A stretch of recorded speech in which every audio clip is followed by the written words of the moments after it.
بسم الله الرحمن الرحيم.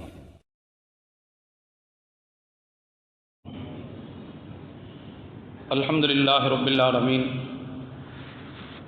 والصلاة والسلام على رسوله الأمين وعلى آله وأصحابه أجمعين. أما بعد فقد قال الله تبارك وتعالى في كلامه القديم: أعوذ بالله من الشيطان الرجيم. بسم الله الرحمن الرحيم. لتبلغن في أموالكم وأنفسكم ولتسمعن من الذين أوتوا الكتاب من قبلكم ومن الذين أشركوا أذى كثيرا وإن تصبروا وتتقوا فإن ذلك من عزم الأمور. وقال نبينا صلى الله عليه وسلم: يغزو جيش الكعبة فإذا كانوا ببيداء من الأرض يخسف بأولهم وآخرهم.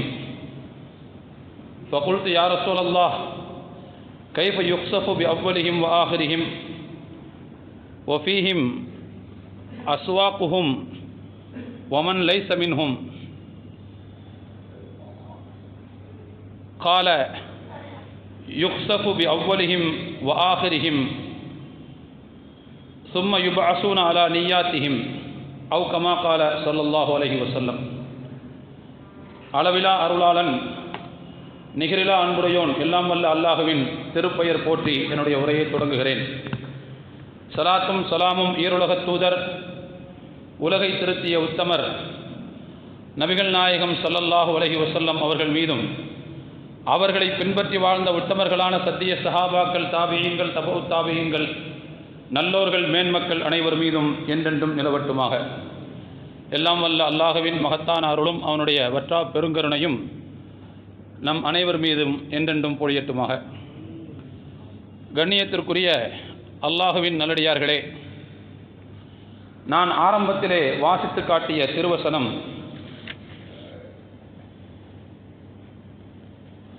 லதுபுலவுன்ன ஃபீ அம்வாலிக்கும் அன்ஃபுசிக்கும் நமக்கு அழகாக ஒரு செய்தியை சுட்டி காட்டுகிறது. இறை நம்பிக்கையாளர்களே, முஸ்லிம்களே, நீங்கள் உங்களுடைய செல்வம் விஷயத்திலேயும் உங்களுடைய உயிர்கள் விஷயத்திலேயும் நீங்கள் சோதிக்கப்படுவீர்கள். வல தஸ்மஉன்ன மினல்லதீன ஊத்துல் கிதாப மின் கப்லிக்கும் வ மினல்லதீன அஸ்ரகு அதன் கஸீரா.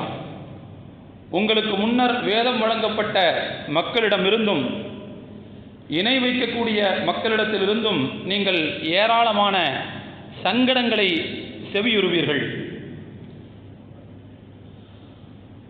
அதற்கடுத்து அல்லாஹ் சொல்கிறான்: வயின் தஸ்பிரு வத்தத்தகு ஃபைன் நதாலிக மின் அஸ்மில் உமூர்.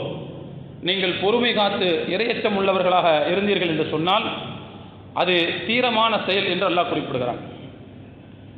இந்த வசனம் நமக்கு ஒரு செய்தியை தெளிவாக சுட்டி காட்டுகிறது. முஸ்லிம்கள் அவர்கள் எங்கு வாழ்ந்தாலும் அவர்களுக்கு சோதனை என்பது இருக்கிறது என்பதை இந்த வசனம் சுட்டி காட்டுகிறது. உடலளவிலேயும் அவர்கள் சோதிக்கப்படுவார்கள், உயிரளவிலும் சோதிக்கப்படுவார்கள். செல்வம், குடும்பம், பொருளாதாரம், அனைத்து துறைகளிலேயும் அவர்களுக்கு சோதனை என்பது இருக்கிறது. வேதக்காரர்களிடமிருந்தும் இணை வைப்பாளர்களிடமிருந்தும் அதிகமான சங்கடங்களை அவர்கள் அனுபவிப்பார்கள், செவியுறுவார்கள் என்று அல்லாஹ் குறிப்பிடுகிறார். அருமையான தோழர்களே, நாம் எதை அடிக்கடி பேசக்கூடாது என்று அஞ்சுகிறோமோ அதை அடிக்கடி பேச வேண்டிய சூழ்நிலை உலகத்தில் ஏற்பட்டு விடுகிறது, நாம் சார்ந்த சமூகத்தில் ஏற்பட்டு விடுகிறது. இந்திய சமூகத்தில் முஸ்லிம் சமூகம் தாக்கப்படாத நாளே கிடையாது அப்படிங்கிறது ஒரு பொது விதியாக மாறி போய்விட்டது. தாக்கப்படாத நாட்களே இல்லை. அதே போல முஸ்லிம்களுடைய சொத்துக்கள் சூறையாடப்படாத நாட்களே இல்லை. சட்ட ரீதியாகவும் அதை அபகரிப்பதற்கான முயற்சிகள் நடந்து கொண்டிருக்கின்றன, அல்லது ரவுடித்தனமாகவும் சூறையாடக்கூடிய ஒரு சூழ்நிலை தொடர்ந்து இருந்து கொண்டே இருப்பதை பார்க்கிறோம். நான் எதை சொல்ல நீங்கள் புரிஞ்சிருப்பீங்க.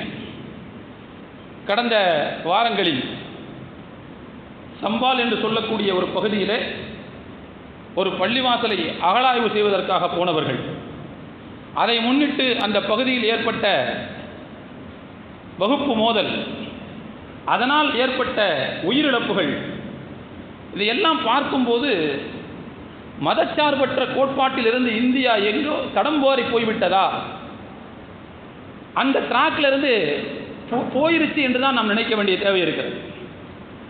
கிட்டத்தட்ட இது இந்துத்துவ நாடு என்று அறிவிக்காத ஒரு குறைதான் இன்று வரை இருந்து கொண்டிருக்கிறது. அதுலேயும் பாருங்க, டிசம்பர் 6 அன்னைக்கு இந்த செய்தியை பேச வேண்டிய ஒரு நிலைக்கு நான் இங்கே வந்திருக்கிறேன். ஏற்கனவே சூடாக இருக்கிற ஒரு நேரம் இது. ஆனால் சில விஷயங்களை பேசித்தான் தீர வேண்டியது இருக்கிறது. 1947க்கு பிறகு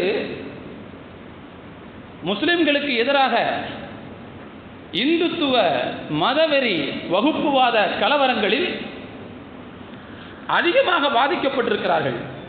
கிட்டத்தட்ட 1954 82 வரை ஒரு 29 ஆண்டுகள். அந்த 29 ஆண்டுகளில் நடந்த ஆய்வினுடைய முடிவின்படி கிட்டத்தட்ட ஒரு 7000த்திற்கும் நெருக்கமான கலவரங்களில் 10,000த்திற்கும் அதிகமான முஸ்லிம்கள் கொல்லப்பட்டிருக்கிறார்கள். இது 82 வரைக்கும் உள்ளதுதான் கணக்கு. அதே போல சொத்துக்கள் என்று எடுத்துக்கொண்டால் ஏராளமான சொத்துக்கள், பல கோடி மதிப்பிலான சொத்துக்கள் முஸ்லிம் சமூகம் இழந்திருக்கிறார்கள் கலவரங்களில். இந்த 82 வரைக்கும் உள்ள கணக்கு தான் இது. இதற்கு பிறகு நடந்த முக்கியமான கலவரங்கள் என்று எடுத்துக்கொண்டால் அயோத்தி கலவர வழக்கு, அதை முன்னிட்டு நடந்த மும்பை கலவரம், அதுக்கு பிறகு 2000களில் நடந்த குஜராத் கலவரம், ஊபி கலவரம், கோவை கலவரம், டில்லி அண்மையில் நடந்த டில்லி கலவரம், இப்படி நிறைய வகுப்பு மோதல்களை எடுத்துக்கொண்டால் பாதிக்கப்பட்ட இடத்தில் முஸ்லிம்கள் மிக அதிகமாக இருக்கிறார்கள். 2 தரப்புலையும் பாதிப்பு இருக்கும். ஆனால் குறிவைத்து தாக்கப்பட்ட சமூகமாக முஸ்லிம்கள் இருக்கிற காரணத்தினால் அவர்களுடைய பொருளாதார இழப்பும் உயிர் சேதமும் மிக அதிகமாக இருக்கும் என்பதில் எந்த விதமான சந்தேகமும் இல்லை. குறிப்பாக 2014 இப்பொழுது நடந்து கொண்டிருக்கக்கூடிய இந்த சர்க்கார் மிகுந்த பலத்துடன் அமைந்த நேரத்தில் முஸ்லிம் வெறுப்பு அரசியல் என்பது நாடு முழுக்க விஷமாக பரவியது.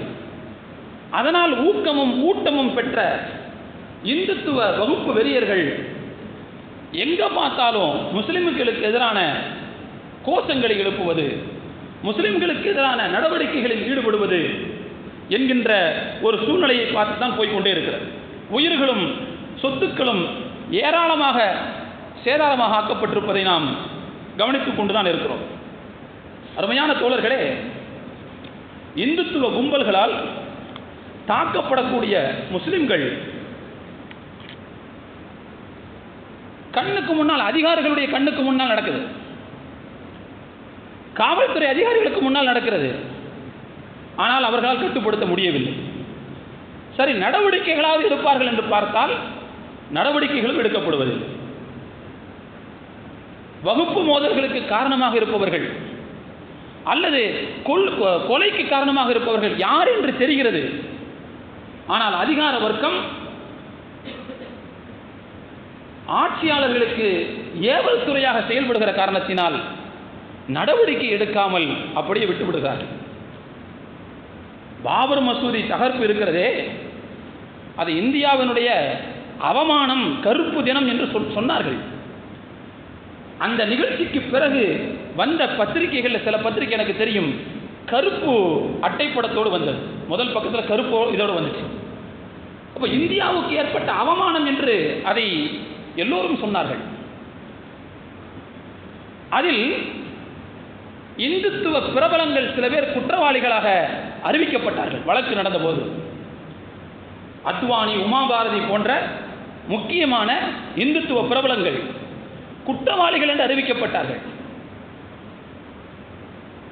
ஆனால் குற்றவாளிகள் என்று அறிவிக்கப்பட்ட அவர்களுடைய கையிலேயே அந்த நிலத்தை கொடுத்து கோவில் கட்டிக்கொள்ளுங்கள் என்று சொன்ன அநீதி இந்தியாவில் தான் நடந்துச்சு. தவறு செய்கிறார்கள், குற்றம் இழைக்கிறார்கள்.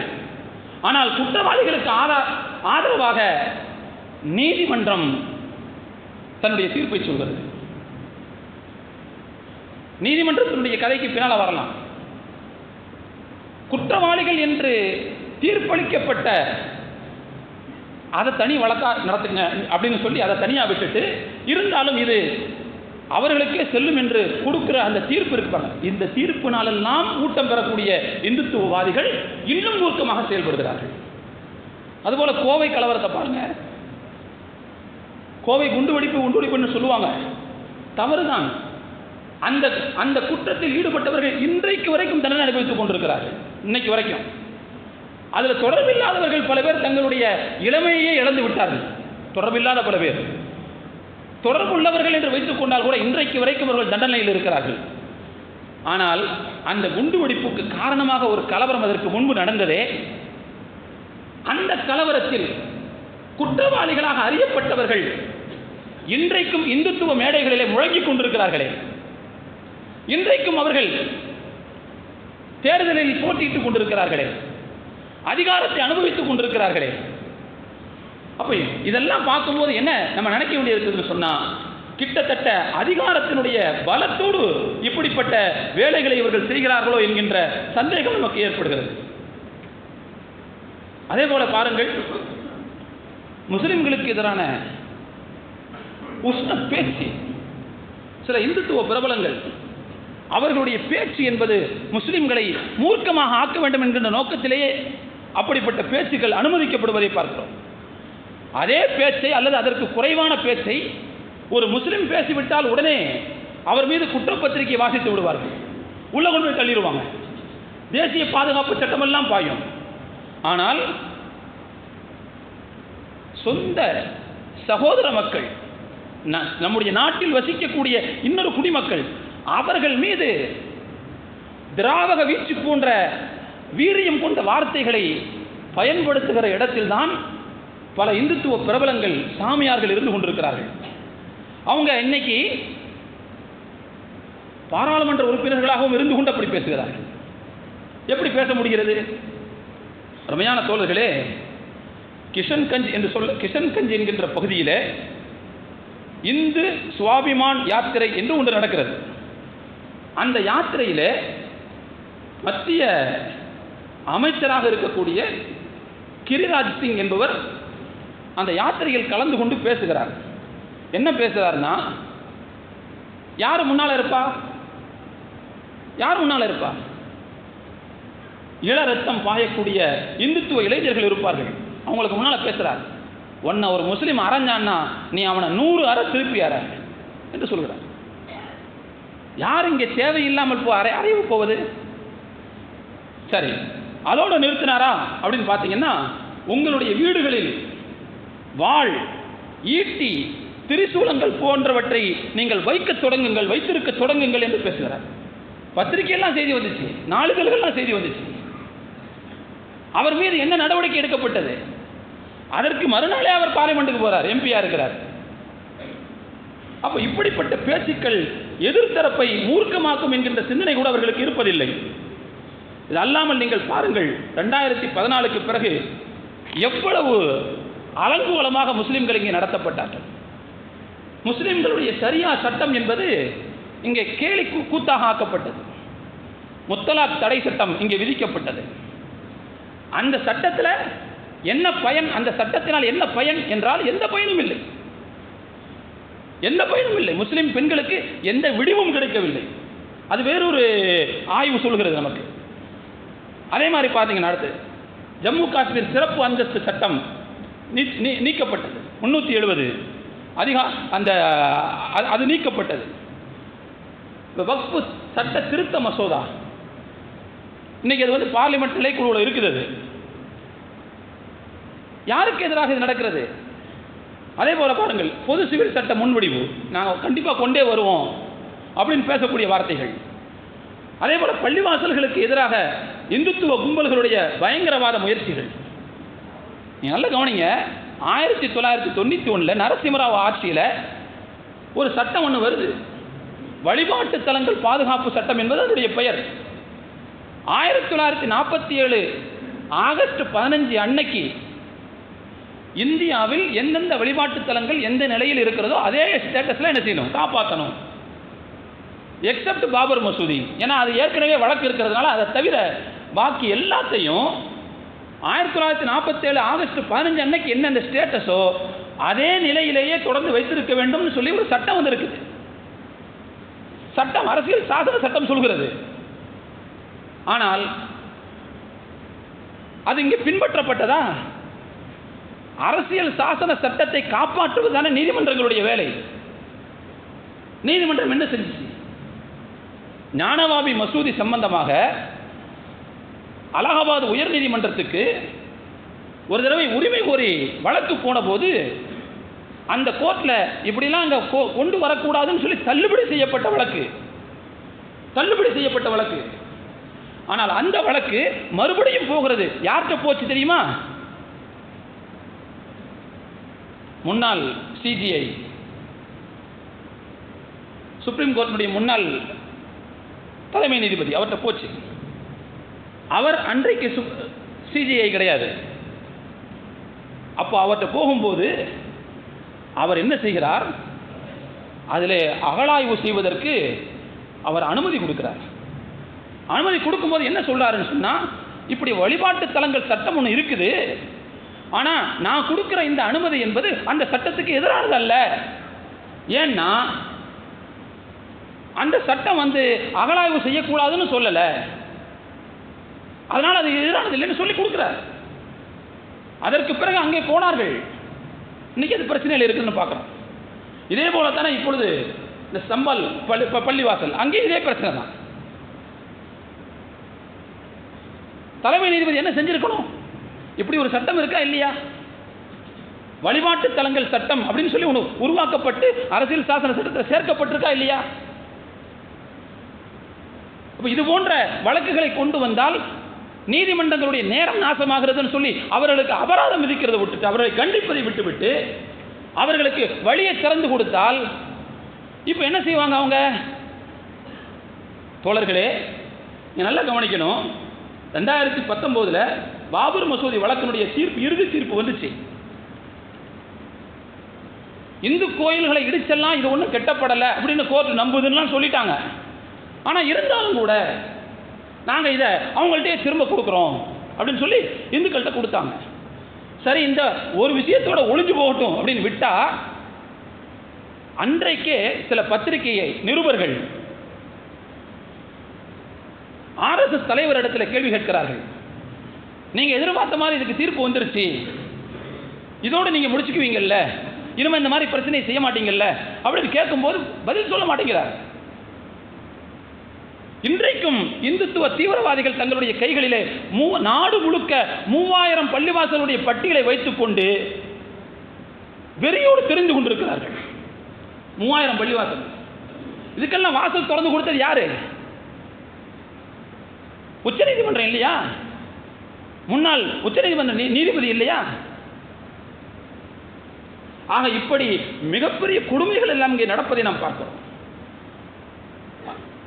அருமையான தோழர்களே, இங்கே நாம் யோசிக்க வேண்டும்.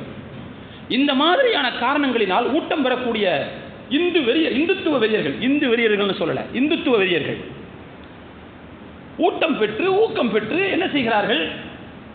தங்களுடைய வெறித்தனத்தை வெளியே காட்டுகிறார்கள். தமிழ்நாடு போன்ற மாநிலங்களில் வந்து ஏதோ கொஞ்சம் பாதுகாப்பு இருக்கிறதுனால நம்மால் அதை அதிகமாக உணர முடியவில்லை. ஆனால் செய்திகள் வாயிலாக வடநாடுகளில் நடக்கின்ற அவலத்தை கேட்கிற போது கண்ணீர் வடிக்காமல் இருக்க முடியவில்லை. அதனால் ஊட்டம் பெற்ற அந்த இந்துத்துவ வெறியர்கள் மிகப்பெரிய வேலைகளை செய்கிறார்கள். சரி, அந்த கலவரம் பண்றது, சூறையாடுறது, அப்பாவிகளை கொள்றது அப்படிங்கிற அந்த வகுப்பு மோதல் வெறியர்களுடைய அந்த வேலை இந்தியாவோட நிற்கிதான்னு பார்த்தீங்கன்னா, இந்தியாவுக்கு வெளியிலையும் போகுது. இந்தியாவில் எந்த பேட்டர்னில் நடக்குதோ, இந்தியாவில் எந்த கோஷத்தில் இந்த வகுப்பு வெறிகள் நடக்கின்றனவோ, மோதல் கொலைகள் நடக்கின்றனவோ, இதே பேட்டர்னில் இதே வார்த்தைகளோடும் கோஷங்களோடும் வெளிநாடுகளிலும் நடக்கிறது. 2022 செப்டம்பர் மாதத்தில் யூகேல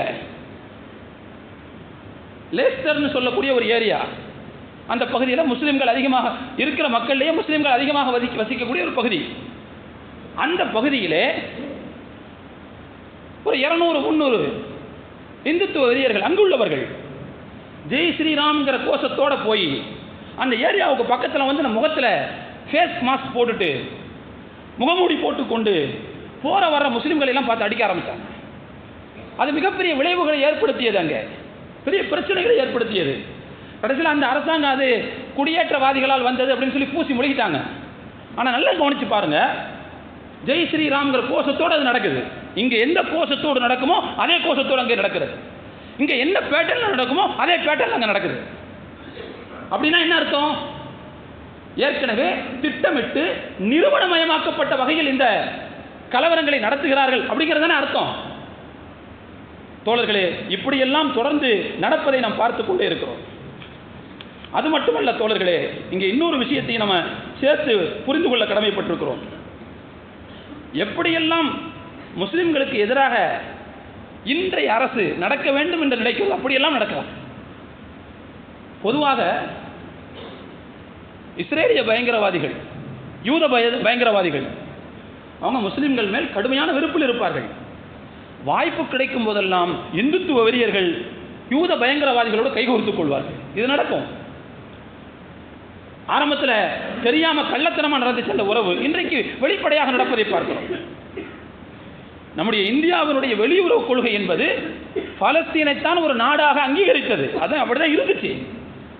ஆனால் இன்றைக்கு வாஜ்பாய் அரசாங்கம் வந்ததோ அதற்கு பிறகுதான் இந்த விஷயத்தில் நீக்கு போக்கா நடக்க ஆரம்பித்தாங்க.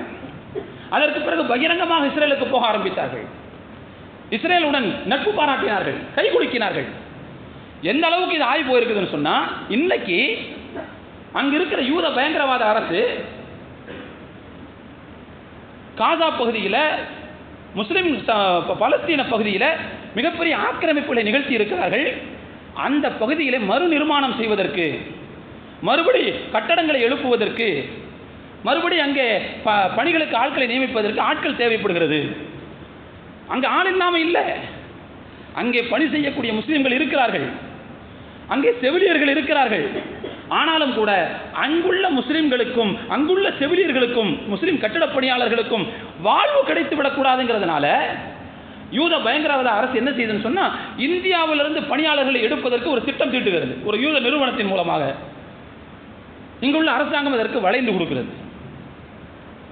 அப்படின்னா என்ன அர்த்தம்?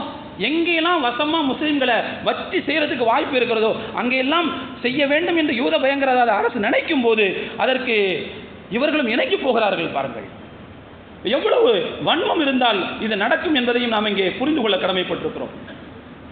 அருமையான தோழர்களை, இதையெல்லாம் சேர்த்துத்தான் எவ்வளவு அநியாயங்கள் நடக்குது. 2014 பிறகு இந்தியாவில் முஸ்லிம்களுக்கு எதிரான மோசமான சூழ்நிலைகள் எவ்வளவு தூரம் உச்சத்தில் போயிருக்கிறது என்பதை தோழர்களே, காமன்வெல்த் ரவுண்ட் டேபிள் அப்படிங்கிற பத்திரிகை, ஒரு சஞ்சிகை மிக அழகாக சுட்டி காட்டுகிறது. அது ஒரு சர்வதேச நாளிதழ், அது சர்வதேச இதழ். அது காமன்வெல்த் அப்படிங்கிற அந்த அவங்க நடத்தக்கூடிய ஒரு இதழ். சர்வதேச விஷயங்களை பற்றி இதில் ஆய்வு வெளியிடுவார்கள். அப்படிப்பட்ட ஒரு ஆய்வு கட்டுரையில் வந்த செய்தி, 2014 இன்றைக்கு இருக்கிற இந்த அரசாங்கம், பிரதமருக்கு தலைமையிலான இந்த அரசாங்கம் வந்ததிலிருந்து இந்தியாவில் முஸ்லிம்களுக்கு எதிரான பாரபட்சமான கொள்கைகள் அதிகரிக்க தொடங்கின. அந்த வார்த்தையை அப்படியே வாசிக்கிறேன், அதனுடைய மொழிபெயர்ப்பு அப்படியே வாசிக்கிறேன். முஸ்லிம்களில் பலர் அதிகார வர்க்கத்தின் கண்ணெதிரிலேயே மதவெறி சம்பவங்களால் கொல்லப்படுகிறார்கள். இதற்கு முரண்பாடாக கொலையாளிகள் சிலர் ஆளும் கட்சியால் அங்கீகரிக்கப்பட்டு கௌரவிக்கப்படுகிறார்கள் அப்படின்னு அந்த ஆய்வு பத்திரிகை சொல்கிறது. 1910 நிர்மாணிக்கப்பட்ட இதழ் அது. அந்த ஆய்வு இதழ் சொல்லக்கூடிய செய்தி இது. அருமையான தோழர்களே, இங்கே நடக்கக்கூடிய இந்த கொடுமை வெறும் இந்தியாவுக்குள் மட்டுமில்லை, இந்தியாவுக்கு வெளியிலையும் எல்லை கடந்து கால் பதிக்கிறது. இது எல்லோருடைய பார்வைக்கும் போகிறது, சர்வதேச மக்களுடைய பார்வைக்கும் இது போகிறது. சர்வதேச சஞ்சிகைகள் இதை பற்றி அதிகமாக எழுதுகின்ற, காரி துப்பாத குறையாக எழுதி கொண்டே இருக்கிறார்கள். இந்த நேரத்தில் தான் நாம் என்ன செய்யணும் அப்படிங்கிற ஒரு கேள்வி இருக்குது. நாம் என்ன செய்ய வேண்டும் என்கின்ற ஒரு கேள்வி, முக்கியமான கேள்வி. தோழர்களே, ஒரு நரி கதை ஒன்று இருக்கு. ஒரு நரி ஒரு தடவை உட்கார்ந்து இருக்கும்போது ஒரு பெரிய பாறாங்கல் வந்து வாலில் விழுந்து வால் கட்டாயிருக்கான். இது ஒரு கற்பனை கதை தான், ஆனால் இருந்தாலும் படிப்பினை நிறைய, அதற்காக சொல்லுவேன். வாலில் விழுந்து வால் கட்டாயிருக்கு. கடுமையான வலி, தாங்க முடியல, ரத்தம் வேற போகுது. சமாளித்து ஒரு மாதிரியா கொஞ்ச நாள் போனது பிறகு காயம் ஆறிப்போச்சு. ஆனால் எல்லா நரிகளுக்கும் முன்னால் வால் இல்லாமல் போவது இதற்கு அசிங்கமாக இருக்கிறது. என்ன இது ஒரு மாதிரியா இருக்குது, நல்லவே இல்லையே அப்படின்னு தனக்குள்ளேயே தன்னை குறைத்து மதிப்பிட்ட அந்த நரி என்ன செஞ்சான், வேறொரு நரியை கூப்பிட்டு, நான் வாப்பா, நான் வால் இல்லாமல் இருக்கேன் பத்தியா, எவ்வளோ சந்தோஷமாக இருக்குது தெரியுமா எனக்கு, இது எவ்வளோ மகிழ்ச்சியாக இருக்குது தெரியுமா எனக்கு, இது நான் வானத்தில் பறக்கிற மாதிரி ஃபீல் பண்ணுறேன். ஏன்னா அந்த வால் இருக்கும்போது இங்கே அங்கே சாவுறதுக்கு ரொம்ப கஷ்டமாக இருக்குது, இது இல்லாதனால ரொம்ப ஈஸியாக ஃபீல் பண்ணுறேன், எனக்கு வானத்தில் பறக்கிற மாதிரி ரொம்ப ஜாலியாக இருக்குது அப்படின்னு சொல்லி அந்த நரிட்ட சொல்லிச்சான். இன்னொரு நரிட்ட சொல்லிச்சான். அதாவது தன்னை போலவே வால் இல்லாத இன்னொரு நரியை உருவாக்குவதற்கு திட்டமிடுகிறது. இதனுடைய பேச்சில் மயங்கின அந்த இன்னொரு நரி, அப்படியா, ஜாலியாக இருக்குமா, வசதியாக இருக்குமா, கஷ்டம் இல்லாமல் இருக்குமா, ஆமாப்பா, நல்ல அலங்காரமான வார்த்தைகளை போட்டு அதுக்கு சொன்ன உடனே அது தானாக போய் தன்னுடைய வாழை வெட்டிக்கிச்சு. வெட்டினா கடுமையான வலி தாங்க முடியல. எப்பா ஜாலியாக இருக்குன்னு சொன்னியப்பா, வானத்தில் பறக்கிற மாதிரி இருக்குன்னு சொன்னியப்பா, ஈஸியாக இருக்குன்னு சொன்னியப்பா, இவ்வளோ வேதனையாக இருக்குது அப்படின்னு வால் இல்லாத நரிகிட்ட கேட்டால் அது சொல்லிச்சான், உன் வேதனையை வெளியே சொல்லாத, உன் வேதனையை வெளியே சொல்லாத, வெளியே சொன்னால் மற்ற நரிகள்லாம் வாழை அறுத்துக்காதுன்னு சொல்லிச்சான். மற்ற நரிகள் வாழை அறுத்துக்காதுன்னு சொல்லிச்சான். அப்படின்னா என்ன அர்த்தம், முதல் வால் போன நரி இன்னும் நிறைய பேரை கூட்டு சேர்க்கணும்னு விளங்கி முடிவு பண்ணி வச்சிருக்குது. இந்த ரெண்டு நரியுமா சேர்ந்து பார்க்குற எல்லாத்தையும் இந்த செய்தியை சொல்ல, எல்லா நரிகளும், பெரும்பாலான நரிகள் வாளை அறுத்து கொண்டன. கடைசியில் எந்த அளவுக்கு வாழ இருந்த நரிகளுடைய கூட்டம் அதிகமாச்சுன்னு சொன்னால் அவர்களுடைய எண்ணிக்கை தான் அதிகமாகுது. அவங்களாம் மெஜாரிட்டி ஆகிட்டாங்க. இப்போ வால் இல்லாத நரிகள் கொஞ்சம் போல தான் அங்கங்கே இருக்குது. வால் இல்லாத நரிகள், அந்த வால் இல்லாத நரி ஏதாவது ஒன்று அந்த வால் இருந்த நரிகள் பார்த்தா, என்ன இது அசிங்கமாக வாளோட இருக்கிற நரிக்கு எது அசிங்கம், வால் இல்லாமல் இருக்கிறது தான் அசிங்கம். ஆனால் அசிங்கப்பட்ட நரிகள் அதிகமாகிவிட்ட காரணத்தினால் நல்லா இருக்கிற நரியை கேவலப்படுத்துதுங்க. தோழர்களே, ஒரு இடத்தில் குற்றம் அதிகமாக ஆகும் என்று சொன்னால் அந்த இடத்தில் நல்லவர்கள் பழிக்கப்படுவார்கள். இதுதான் இந்த கதையினுடைய நீதி. ஒரு இடத்தில் குற்றம் அதிகமாகிவிட்டால், அசிங்கங்கள் அதிகமாகிவிட்டால், யார் சுத்தமாக இருக்கிறார்களோ அவர்கள் கேவலப்படுத்தப்படுவார்கள். லூத் அலைஹிஸ்ஸலாமுடைய கௌம பற்றி தெரியும் இல்லை, எவ்வளோ பெரிய ஈனச்செயலை செய்தார்கள் அவர்கள். அந்த ஈனச்செயலை செய்த அந்த சமூகம், அந்த ஈனச்செயலில் கொஞ்சம் கூட தொடர்பே இல்லாத லூத் அலைஹிஸ்ஸலாம் அவங்களையும் அவங்களுடைய குடும்பத்தாரையும் எப்படி விமர்சித்தாங்க தெரியுமா? குர்ஆன் சொல்லுது. எப்படி விமர்சித்தாங்க தெரியுமா? அஹ்ரிஜு ஆல லூத்தின் மின் கரியத்திக்கும் இன்னஹும் உனாசுன் யதத்தஹரூன். லூத்துடைய கூட்டத்தை, லூத் நபியினுடைய கூட்டத்தை, அவர்களுடைய குடும்பத்தை இந்த ஊரை விட்டு விரட்டுங்கள். ஏன்னா அவங்க சுத்தமான ஆளுன்னு சொன்னாங்க. சுத்தமான ஆள், அதனால் கூட்டை விட்டு விரட்டுங்க, ஊரை விட்டு விரட்டுங்க. அப்படின்னு என்ன அர்த்தம்? எங்கே அசுத்தம் அதிகமாகி விடுகிறதோ அங்கே சுத்தம் பிடிக்காது, அங்கே சுத்தம் பிடிக்காது. இந்த கருவாட்டு கடைக்கிட்ட அத்தரை கொண்டு போனால் கருவாட்டில் கடையில் இருக்கிறவங்க கீழே விழுந்துருவாங்களாம், மயங்கி விழுந்துருவாங்களாம். ஏன்னா ஒரு ஒரு வித்தியாசமான வாசம் இருக்கிற இடத்துல வேறொரு வித்தியாசமான வாசம் அங்கே பிடிக்காதாங்க. நான் எதுக்கு சொல்ல வரேன்னா, இங்கே இப்போது இந்தியாவை பொறுத்த மட்டில் இங்கே இந்துத்துவ அசுத்தம், இந்துத்துவ அசிங்கம் அதிகமாகிவிட்டது என்று நான் சொல்ல மாட்டேன். ஏன்னா இங்கே நல்ல இந்துக்கள் இன்றும் நம்மோடு தொடர்பில் இருக்கிறார்கள். நடுநிலையான இந்துக்கள் இன்றோடு நமக்கு இருக்கிறார்கள். இன்னைக்கு காலையில் பள்ளிவாசலில் ஃபஜ்ர் தொழுது கீழே போனால் அங்கே 3 குடும்பங்கள் வந்து நின்று ஓதி பார்ப்பதற்காக வருகிறார்கள். இதோ இந்த தர்காவில் பார்த்தீங்கன்னு சொன்னால் எத்தனையோ முஸ்லீம்கள் வருகிறார்கள், எத்தனை முஸ்லீம் அல்லாதவர்கள் வருகிறார்கள். நியாயமானவர்கள் இன்றும் இருந்து கொண்டு தான் இருக்கிறார்கள். அவங்க தான் மெஜாரிட்டி. ஆனால் எப்போதுமே அசிங்கத்திற்கும் அசுத்தத்திற்கும் ஒரு பழக்கம் இருக்குது. என்னன்னு சொன்னால் லவலவன் கத்தும், தன்னை மெஜாரிட்டியாக காட்டிக்கும், அதிகமாக சத்தம் போட்டு மெஜாரிட்டியாக காட்டிக்கும். அப்படியான ஒரு மெஜாரிட்டியை தான் இன்றைக்கு இந்துத்துவ அரசியல், இந்துத்துவ அரசு தன்னை காட்டிக் கொள்கிறது. வெளியில் எல்லாரும் இதை ஏற்றுக்கிட்டாங்கிற மாதிரி காட்டிக்கிட்டு. எனவே இப்போது நாம் செய்ய வேண்டிய வேலை என்னன்னு சொன்ன அருமையான தோழர்களே, இந்த மாதிரியான சக்திகள், இந்துத்துவ சக்திகள், இவர்கள் செய்யக்கூடிய அட்டூழியங்கள், அராஜகங்கள், இதை உள்ளதுபடி ஆவணப்படுத்தி இவர்களை குற்றவாளி கூண்டில் நிறுத்த வேண்டும். என்ன ஜத்து விவரம் தெரியாம இன்னைக்கு அவங்க தான் உட்கார்ந்துட்டு இருக்காங்க எல்லா இடத்துலையும். எப்படி குற்றவாளி கூண்டில் நிறுத்துறது அப்படின்னு நீ கேட்கக்கூடாது. ஏன்னா முயற்சித்து கொண்டே இருக்க வேண்டும். எந்த நேரத்திலையும் நம்பிக்கை இழக்கக்கூடாது. ஏனென்றால் கும்மிருட்டு அதிகமாக இருக்கிற நேரத்தில் தான் திடீரென்று வெளிச்ச புள்ளி என்பது வரும். நம்ம முயற்சி செஞ்சுக்கிட்டே இருக்கணும். இவர்களுடைய அராஜகங்களை ஆவணப்படுத்தி கொண்டே இருக்க வேண்டும். எழுத்தாலும் சரி, படங்களாலும் சரி, ஆவணப்படுத்தி கொண்டே இருக்க வேண்டும். நேரம் வரும்போது இவர்களை குற்றவாளி கூண்டில் நிறுத்துவதற்கு முயற்சிக்க வேண்டும். இது ஒரு வேலை செய்யணும். இன்னொன்று, இவர்களுக்கும் நடுநிலையான இந்துக்களுக்கும் இடையில இருக்கிற வித்தியாசத்தை நாம் புரிந்து கொள்ள வேண்டும். எல்லாரையும் தப்பா நினைக்க முடியாது. இன்னைக்கும் நம்ம உயிரை விட நேசிக்கக்கூடிய எத்தனையோ பேர் நம்மோட முஸ்லீம் அல்லாதவர்கள் இருக்கிறாங்க. மாமா மச்சான்னு சொல்லக்கூடிய அளவுக்கு இருக்கிறாங்க, சித்தப்பான்னு சொல்லக்கூடிய அளவுக்கு இருக்கிறாங்க. இன்னைக்கு ஊர்ல எல்லாம் போனீங்கன்னா அப்படிப்பட்ட மக்கள், முஸ்லீம் அல்லாதவர்கள் ஏராளமான பேர் இருக்கிறார்கள். அவர்களுடான நம்முடைய உறவை இன்னும் பலப்படுத்த வேண்டும். அதிகமாக அவர்களோடு நாம் தொடர்பில் இருக்க வேண்டிய ஒரு காலகட்டம் என்பதையும் இந்த நேரத்தில் நாம் புரிந்து கொள்ள கடமைப்பட்டிருக்கிறோம். அதோடு அருமையான தோழர்களே, இன்னும் ஒரே ஒரு செய்தியை மாத்திரம் நான் இங்கே சுட்டிக்காட்ட ஆசைப்படுகிறேன். இந்துத்துவ வெறியர்கள், இந்துத்துவ வெறிக்கு ஆதரவளிக்கக்கூடிய அரசியல் கட்சிகள், இவர்களை அடியோடு புறக்கணிக்க வேண்டும். இவர்களுக்கு ஆதரவளிக்கக்கூடிய சக்திகளையும் கூட நாம் அடியோடு புறக்கணிக்க வேண்டும். அவர்கள் வெளிப்படையாக ஆதரித்தாலும் சரிதான், அல்லது அந்தரங்கத்தில் ஆதரித்தாலும் சரிதான், அவர்களை எல்லாம் இனம் கண்டு அடியோடு புறம் தள்ள வேண்டிய ஒரு கட்டாயத்தில் இருந்து கொண்டிருக்கிறோம். அதேபோல இன்னொரு செய்தியும் நான் இங்கே சொல்லுவேன் தோழர்களே.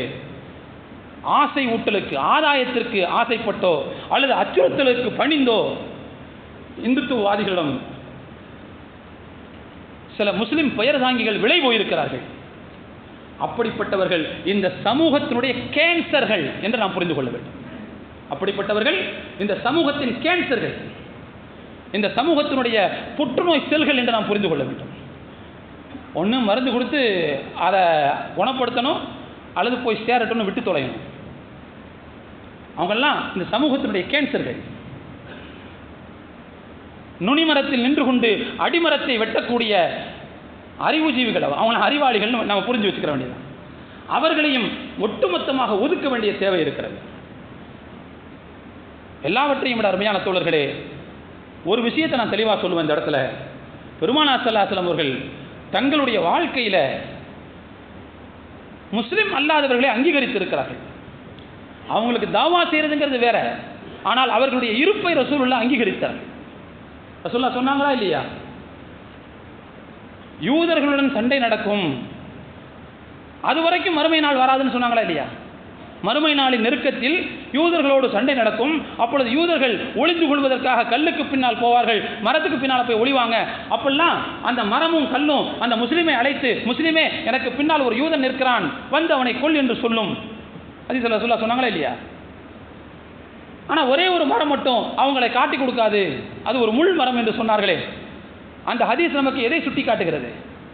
மறுமை நாளுக்கு நெருக்கமாக அந்த நேரத்திலையும் முஸ்லீம் அல்லாதவர்கள் இங்கே இருப்பார்கள் அப்படிங்கிறது தான் ரசூலுல்லாஹ் சொல்றாங்க. எனவே பிற சமய மக்களுடைய இருப்பை ரசூலுல்லாஹ் அங்கீகரித்தார்கள், அதை ஏற்றுக்கொண்டார்கள். அவர்களோடு சகஜமாக வாழ்வதற்கு தேவையான வழிமுறைகளைத்தான் ரசூலுல்லாஹ் கண்டறிந்தார்கள். அதனால தான் மக்காவிலிருந்து மதீனாவுக்கு ரசூலுல்லாஹ் ஹிஜ்ரத் வந்தவுடனே அங்கு வசித்த முஸ்லிம் அல்லாதவர்களை, யூதர்கள், கிறிஸ்தவர்கள், இணை வைப்பாளர்கள் அனைவர்களையும் உள்ளடக்கிய ஒரு அரசியல் சாசனத்தை ரசூலுல்லாஹ் உருவாக்கினார். எல்லோருக்கும் என்ன டியூட்டி, எல்லோருக்கும் என்ன உரிமை, என்ன ரைட்ஸ் இருக்குது, எல்லாத்தையும் அதில் பதிவு செஞ்சாங்க ரசூலுல்லாஹ். எனவே அருமையான தோழர்களே, இப்படிப்பட்ட அந்த முஸ்லிம் அல்லாத சகோதரர்களோடு நம்முடைய சகஜமான வாழ்க்கை, நல்லிணக்கமான வாழ்க்கை என்பது இதற்கு முன்பு இருந்ததை விட பலம் பெற வேண்டிய ஒரு காலகட்டத்தில் இருக்கிறோம் என்பதையும் இந்த நேரத்தில் நான் தெரிவித்துக் கொள்ள ஆசைப்படுகிறேன். ஒரே ஒரு செய்தியை மட்டும் சொல்கிறேன். இது முஸ்லீம்களுக்கும் சரி, முஸ்லீம் அல்லாதவர்களுக்கும் சரி, ஒரே ஒரு செய்தியை நான் சொல்கிறேன்.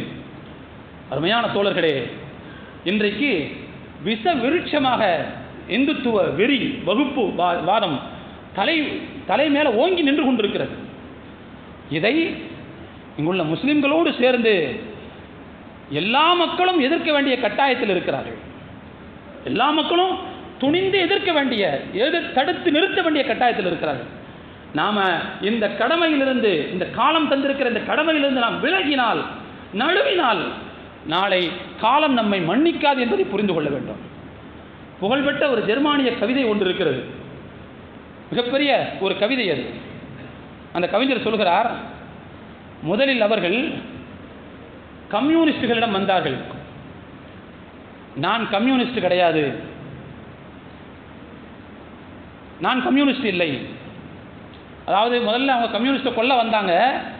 அந்த கொல்ல அப்படிங்கிறத கவிதையில் இல்லை, ஆனால் அதனுடைய அர்த்தம் அதுதான். கம்யூனிஸ்டுகளை அவர்கள் கொல்ல வந்தார்கள், நான் கம்யூனிஸ்ட் கிடையாது, அதனால் நான் தடுக்கல, பேசாமல் இருந்துட்டேன். அடுத்து அவர்கள் யூதர்களிடத்தில் வந்தார்கள், நான் யூதன் இல்லை, எனவே பேசாமல் இருந்துட்டேன். அடுத்து அவர்கள் தொழிற்சங்கவாதிகளிடத்தில் வந்தார்கள், நான் தொழிற்சங்கவாதியில் உறுப்பினர் கிடையாது, அதனால் நான் எதுவும் செய்யவில்லை, சும்மா இருந்துட்டேன். அடுத்து அவர்கள் கத்தோலிக்கர்களிடத்தில் வந்தார்கள், நான் கத்தோலிக்கனும் அல்ல, எனவே நான் அவர்களை தடுக்கவில்லை, சும்மா இருந்துட்டேன். அடுத்து என்னிடமே வந்தார்கள், என்னை காப்பாற்றுவதற்கு யாருமே இல்லை, என்னை காப்பாற்றுவதற்கு யாருமே இல்லை. தோழர்களே, அந்த நிலை இந்தியாவுக்கு வந்துவிடக்கூடாது என்று நாம் அஞ்சுகிறோம், அவ்வளோதான், வேற ஒன்றும். இந்த விஷ விருட்சத்தை வேரோடு பிடுக்கி போடுவதற்கு முயற்சிக்கவில்லை என்று சொன்னால், இன்னைக்கு முஸ்லீம்கள் ஃபர்ஸ்ட் டார்கெட்னு வச்சுக்கிட்டீங்கன்னா, முஸ்லீம்கள் இல்லாமல் ஆனால் என்ன ஆகும்? அடுத்து இங்குள்ள இந்துக்களுக்கு எதிராக மாறுவார்கள், அவ்வளவுதான். ஒவ்வொரு இனமாக கொண்டே வருவார்கள், அதான் நடக்கும். ஒவ்வொரு சமூகமாக அவர்கள் தரம் தாழ்த்தி கொண்டே, மட்டம் அடித்துக் கொண்டே வருவார்கள், இதுதான் நடக்கும். எனவே அருமையான தோழர்களே, இங்குள்ள முஸ்லீம்களுக்கும் சரி, முஸ்லீம் அல்லாதவர்களுக்கும் சரி, இந்த வகுப்பு வெறி, இந்துத்துவ மத வெறியை கழுத்தை பிடித்து தடுத்து நிறுத்த வேண்டிய பொறுப்பு இங்கே இருக்கிறது என்பதை நான் தெரிவித்துக் கொள்கிறேன். எல்லாம் வல்ல இறைவன் இப்படிப்பட்ட ஒரு முக்கியமான பணியில் நம் அனைவருக்கும் அல்லாஹ் பங்கை தந்தருள் புரிவானாக. நம்முடைய காலத்திலேயே இந்துத்துவம் இங்கே வீழக்கூடிய காட்சியை பார்க்கின்ற மகத்தான பாக்கியத்தை அல்லாஹ் நம் அனைவருக்கும் தந்தருள் புரிவானாக. எதிர்கால சந்ததிக்கு நிம்மதியான இந்தியாவை விட்டு செல்லக்கூடிய நம்முடைய பணியை நாம் தொடர்ந்து முன்னெடுப்பதற்கு அல்லாஹ் அருள் பாலிப்பானாக என்று துஆ செய்தவனாக என்னுடைய உரையை நிறைவு செய்கிறேன். வாஹிரு தாவானா அனில் ஹம்துலில்லாஹி ரப்பில் ஆலமீன். அஸ்ஸலாமு அலைக்கும் வரஹ்மத்துல்லாஹி வபரகாத்துஹு.